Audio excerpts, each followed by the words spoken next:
جہاں آپ نے یہ سمجھا کہ غیر اللہ کے اندر کوئی طاقت موجود ہے وہی شرک ہے۔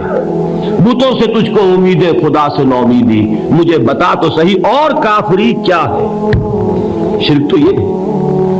جس پر بھی تمہیں یہ خیال ہے کلمہ ہے یہ کلمہ سوم، لا حول ولا قوت الا باللہ، ذرا اس پر دل کو کبھی اگر آپ تصور کریں پھر فرض کریں، دل ٹھک جائے اس پر، کوئی طاقت نہیں۔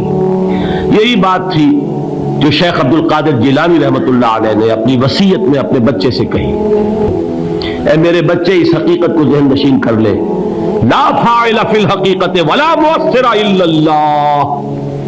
اس کائنات میں نہ کوئی فاعل حقیقی ہے نہ مؤثر حقیقی ہے سوائے اللہ کے، کسی شے میں کوئی تاثیر نہیں اگر اللہ نہ چاہے، آگ جلا نہیں سکتی اگر اللہ نہ چاہے، پانی ڈبو نہیں سکتا اگر اللہ نہ چاہے۔